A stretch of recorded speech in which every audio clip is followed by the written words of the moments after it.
दानियाल ईर्ष्या से कहता है कि तुम ये हरगिज़ मत समझना कि मुझे तुम्हारे पैसे की लालच है। मेरे दिल में तुम्हारे पैसे को लेकर ज़रा सी बेईमानी नहीं है। मैं तुम्हें इस बात का यकीन दिलाता हूँ। इस पर ईर्ष्या कहती है कि मुझे यकीन है कि तुम बिल्कुल भी लालची नहीं हो। इसलिए तो मैं सारा पैसे का सिस्टम तुम्हें बताना चाहती हूँ ताकि तुम्हें मुझे बता सको कि और मुझे आगे क्या करना चाहिए। इस पर दानियाल उसको कहता है कि हाँ, मैं तुम्हें बहुत ज़्यादा यानी मेरा एक्सपीरियंस बहुत ज़्यादा है, तो मैं चाहता हूँ कि तुम भी इससे फ़ायदा उठाओ। इसलिए तुम्हें हर एक जो राज़ है अपने बिज़नेस का वो मुझ तक पहुँचाना होगा और सारी मालूमात देनी होगी। ये तुम्हारे लिए बहुत ज़रूरी है और क्योंकि मैं चाहता हूँ कि कमाल के सामने तुम्हारी इज़्ज़त बनी रहे, इसलिए मैं तुम्हें ये सब बातें बता रहा हूँ। इस पर आप देखेंगे कि ईर्षा काफ़ी ज़्यादा खुश हो जाती है और कहती है कि हाँ, मैं तुम्हें हर चीज़ का हिसाब-किताब बताती रहूँगी। लेकिन कमाल तो समझ रहा है कि ईर्षा खुद ये सारा कुछ हैंडल कर रही है, लेकिन आप देखेंगे कि ईर्षा जो है सारी छोटी से छोटी बात जो है दानियाल को जाकर बता देगी और कहेगी कि ऐसा हो रहा है, अब ये हो रहा है, अब ये होने वाला है, जिसकी वजह से सारा कुछ वो अपने ऊपर यानी खुद ही हथिया लेगा और ईर्षा जो है हाथ मलती रह जाएगी।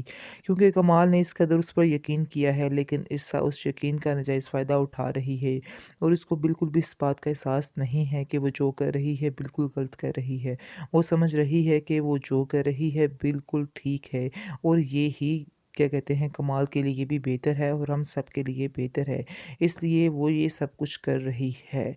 आइज़ल को तो किसी बात का शक है, इसलिए उस पर काफ़ी नज़र रख रही है। इस पर ईसा कहती है कि फ़िलहाल तो मेरा दिल नहीं मान रहा इस बात पर, क्योंकि मैं अब अपनी ज़िंदगी नए सिरे से शुरू करना चाहती हूँ। दानियाल का तो ज़हन हो रहा है, इसलिए उसको कहता है कि नहीं, जैसा मैं तुम्हें कह रहा हूँ तुम्हें वैसा ही करना होगा।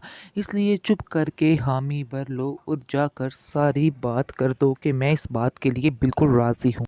कमाल ना जाने किस खुशफ़हमी में बैठा हुआ है और वो ये सोच रहा है कि मेरी बीवी ने मेरी बात का मान रख लिया है और वो मेरे कहने पर ही ऑफ़िस जाना शुरू कर देगी और मेरे सारे कारोबार को सँभाल लेगी, क्योंकि वो जानता है कि आइज़ल जो है वो बिल्कुल भी इंटरेस्ट नहीं रखती है किसी भी काम में, इसलिए उसको मजबूरी ईर्षा को ही कहना पड़ा। वो तो यही समझ रहा है कि मेरी बीवी मेरी वजह से जा रही है, लेकिन वो ये नहीं जानता है कि पीछे किसका हाथ है, यानी कि वो सिर्फ़ और सिर्फ़ दानियाल के कहने पर जाना शुरू कर रही है, क्योंकि दानियाल ने उसको कहा है कि तुम जब तक हो सके तुम जा सकती हो, लेकिन जब मैं तुम्हें कहूँगा तो मैं खुद ही वो छोड़ना पड़ जाएगा सारा कुछ और फिर हम सारा कुछ छोड़कर एक नई दुनिया बसा लेंगे। यानी कि उसको बड़े ही सुहाने ख्वाब दिखाने की कोशिश कर रहा है दानियाल, लेकिन असल में तो अपना ही सुहानापन इस्तेमाल कर रहा है। यानी कि खुद ही उसने असल में सारा रुपया पैसा लूट के ले जाना है और ईर्षा ने पीछे से आंखें खुलती-खुलती यानी कि उसकी आंखें खुली की खुली ही रह जाएँगी। फिर उसको समझ आएगी कि आखिर दानियाल चीज़ क्या था। फ़िलहाल तो वो बहुत ज़्यादा खुश है दानियाल पर कि उसने उसको इजाज़त दे दी है। ईर्षा बानो से मिलती है और बानो को सारा माजरा बताती है कि क्या हुआ और क्या नहीं हुआ। इस पर वो कहती है कि मैं तुम्हें एक ही बात कहना चाहूँगी। पहले तो मैं सोचती थी कि तुम जो कर रही हो बिल्कुल ठीक कर रही हो, लेकिन अब मुझे ऐसा नहीं लगता है, क्योंकि मुझे अब ऐसा लग रहा है जैसे तुम्हारे कदम बिल्कुल गलती की तरफ जा रहे हैं, यानी कि तुम्हारे कदम ठीक नहीं जा रहे हैं। मैं तो बस तुमसे इतना ही कहूँगी कि जितनी जल्दी हो सके तुम दानियाल को अपने दिल से निकाल दो और कमाल को दिल से कबूल कर लो।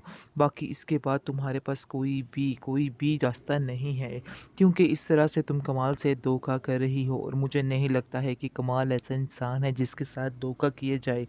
ये तुम्हारी सरासर गलतफ़हमी है, जो कुछ तुम समझ रही हो इसके अलावा मज़ीद और कुछ भी नहीं है, क्योंकि तुम समझ रही हो कि दानियाल ठीक है और कमाल ठीक नहीं है, लेकिन ऐसा नहीं है। हाँ, हो सकता है वो तुमसे प्यार करता हो, लेकिन कमाल भी कम नहीं है, क्योंकि कमाल तुम्हारा शौहर है और तुम्हारा हक भी है कि तुम सिर्फ़ और सिर्फ़ उससे ही प्यार करो। लेकिन ईर्षा को भी फ़िलहाल ये बातें समझ नहीं आ रही।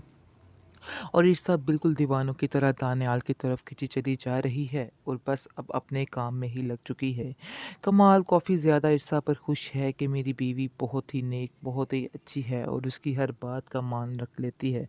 लेकिन उसको ये आइडिया नहीं है कि ये बात जो उसने मानी है वो किसके कहने पर मानी है, क्योंकि जब उसको इस चीज़ का पता चल जाएगा तो फिर उसके लिए इस चीज़ को बर्दाश्त करना बहुत मुश्किल हो जाएगा कि ईर्षा के दिल में क्या चल रहा है। बाबा आंटी फ़रियाल की तबीयत काफ़ी ज़्यादा ख़राब हो रही है। मुझे लगता है कि आपको इन्हें फ़ौरन डॉक्टर पास लेके जाना चाहिए। इस पर आप देखेंगे कि फटाफट से आता है कमाल और जाकर क्या पूछता है फ़रियाल को क्या हुआ। फ़रियाल बताती है कि मेरी तबीयत काफ़ी ज़्यादा ख़राब है।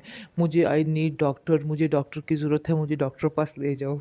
जैसे ही वो उसको डॉक्टर के पास लेके जाने के लिए लगता है तो आगे से आप देखेंगे कि ईर्षा बड़े ही गौर से देख रही होती है और इस चीज़ को महसूस कर रही होती है कि जो कुछ ये कर रहा है वो बिल्कुल गलत कर रहा है।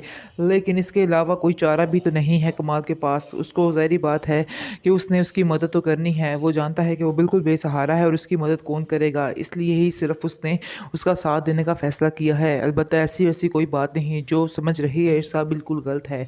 लेकिन ईर्षा जो कर रही है वो गलत कर रही है। क्योंकि उसको ये बातें ज़ेब ही नहीं देती है, चाहे जो मर्ज़ी हो जाए, लेकिन इस तरह की हरकतें करना उस पे मुनासिब नहीं है।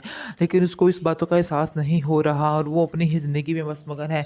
इसके बाद आप देखेंगे कि आइज़ल जो है वो जाकर कहती है उस ईर्षा को कि मुझे ऐसा लग रहा है जैसे मेरे बाबा जो हैं उस फ़रियाल आंटी की तरफ ज़्यादा ध्यान दे रहे हैं और हर आए दिन उनके साथ ही वो वक़्त गुज़ारते हैं। आप दोनों के दरमियान काफ़ी ज़्यादा मुझे लगता है मिसअंडरस्टैंडिंग है, जिसकी वजह से आप लोगों की कोई भी बात नहीं हो पा रही है। मैं इस चीज़ को महसूस कर रही हूँ। क्या मैं आपकी कोई मदद कर सकती हूँ? इस पर आप देखेंगे कि वो कहती है, ईर्षा कहती है कि नहीं, मुझे किसी की मदद की कोई ज़रूरत नहीं है और ना ही मैं ये चाहती हूँ कि कोई मेरी मदद करे। इसलिए बेहतर यही होगा कि मुझसे ये मशवरे यानी मुझे जो दे रही हो ये तुम अपने पास ही रखो तो ही बेहतर है, वरना मामला ज़्यादा मज़ीद ख़राब हो सकता है। काफ़ी देर उनकी भी आपस में लड़ाई झगड़ा चलता रहता है, क्योंकि वो भी समझ जाती है कि ये भी फ़रियाल के साथ ही मिली हुई है। सारी इसकी मिली-जुली बकत है और दोनों एक साथ ही हैं। और उसको इसके बाद आप देखेंगे कि ईर्षा कहती है कि मुझे ऐसा लग रहा है जैसे तुम फ़रियाल के साथ मिलकर ये सारी गेम चला रही हो। लेकिन अगर तुम ऐसा कर रही हो तो मैं तुम्हें कभी भी इन बातों में कामयाब नहीं होने दूँगी। ये तुम्हारी बहुत बड़ी गलतफ़हमी है। आगे से ईर्षा आइज़ल कहती है कि अगर आपको ये पता चल ही चुका है तो आप भी अपने ज़हन में ये बात बिठा लें कि मैं ऐसा करके ही रहूँगी जो मैं कर रही हूँ और मुझे इन बातों से कोई भी रोक नहीं सकता है। ये मेरा आपसे वादा है कि मैं आपको बहुत जल्द इस घर से निकाल कर ही साँस लूँगी। आगे से आप देखेंगे कि कहती है ईर्षा कि मैं इस घर में खुद भी नहीं रहना चाहती। ये तुम्हारी भी गलतफ़हमी है। तुम जो सोच रही हो वो बिल्कुल गलत है। मैं 1 मिनट के लिए भी इस घर में रहना पसंद नहीं करती हूँ, लेकिन मेरी भी कुछ मजबूरियाँ हैं जिसकी वजह से मुझे इधर रहना है। आगे से आप देखेंगे कि आइज़ल उसको कहती है कि आपको जितना पैसा चाहिए, जो चाहिए, मैं आपको देने को तैयार हूँ। लेकिन मैं आपको इधर बर्दाश्त नहीं कर सकती। अब आप भी ये बात समझ लें तो फिर ही बेहतर है, वरना आपके लिए भी मुश्किल है और मेरे लिए भी मुश्किल है। मुझे इस तरह के मज़ीद हरबे आज़माने की ज़रूरत ही ना पड़े अगर आप मेरी फ़ौरन से बात मान लें और यहाँ से चली जाएँ। आगे से ईर्षा कहती है कि मैं बहुत जल्द इधर से चली जाऊँगी, तुम्हें कुछ भी कहने की ज़रूरत नहीं है।